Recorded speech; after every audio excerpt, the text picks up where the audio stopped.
Hello there and welcome back to one of my videos. So today I basically wanted to make a video recommending a book that I just recently finished called The Re-Origin of Species, A Second Chance for Extinct Animals, written by Torill Kornfeldt, which I really hope I've got the pronunciation of that name down, but I'm not entirely sure. So I don't usually review books that often unless I come across one that just completely blows my mind and I just can't put down.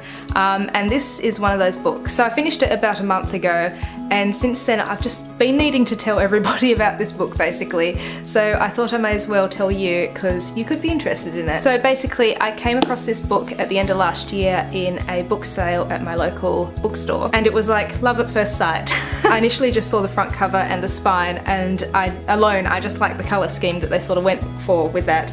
And I needed to pick it up and have a look at its blurb. It was marked under books for granddad, so apparently I'm a granddad now. So I picked it up and I flipped it over, and basically I found out that this book goes into the story and the science behind resurrecting extinct animals, which in a way could be considered quite a big topic for the present day, considering how good our species is at letting a lot of animals go extinct at the moment.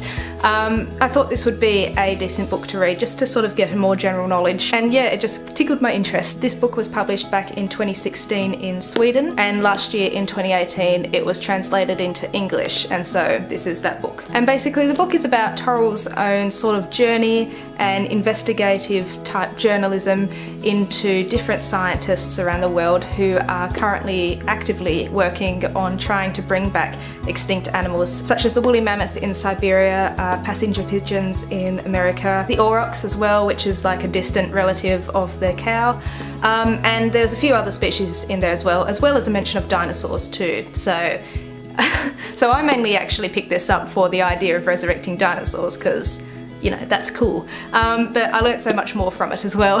So basically I went into this book thinking it was going to be more or less written like a textbook, very sort of factual information, and you know, I was okay with that. But since actually reading it and getting into the first few chapters, it's more from a very sort of journalistic point of view, which would make sense because Torill's a scientific journalist, but it's written in a sort of like a journey that she's gone on to sort of meet these different scientists and interview them and learn about what they're actually doing in their field, and sort of to get into their mind and to see what their hopes are for the future of resurrecting extinct animals and how they're going to go about it and what the definition of sort of resurrecting extinct species is, and just all that sort of information. She's gone into it in depth as well. So that was sort of one of my main things that I loved about this book. It was written in a very readable sort of style, and it was written more like a story over a textbook, and it made the learning even more exciting in a way because I was learning through the stories that she was telling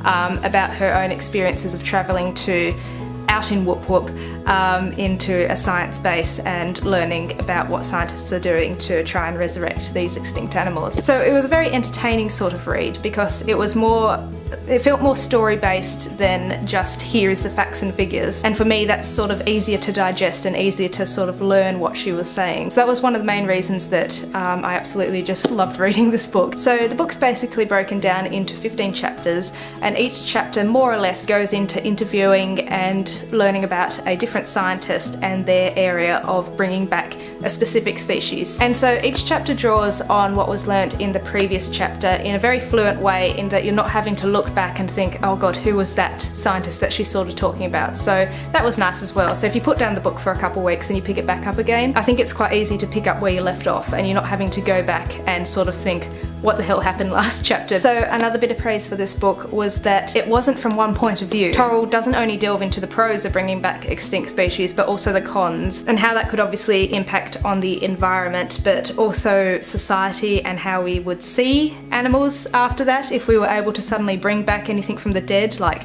would we suddenly care about saving those that we already have? So that was quite interesting going into that. So before I picked up this book, I basically had very little understanding of what goes into bringing back an extinct species, as I think most people probably would. I think for most people, our understanding would go as far as Jurassic Park, and that's definitely where mine was at. I thought that, yeah, if only we could get like a drop of blood from an ancient preserved mosquito, we'd be able to have dinosaurs roaming around.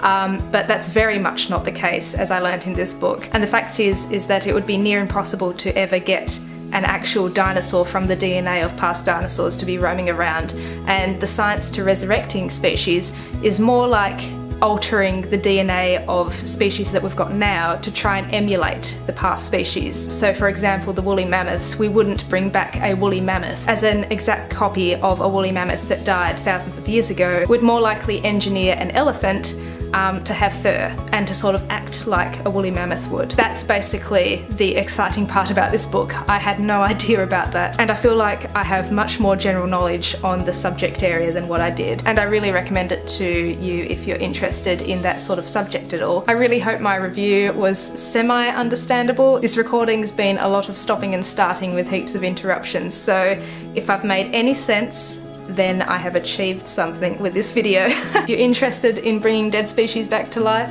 have a look at this book. Can't recommend it highly enough. And with that, I will finish this video.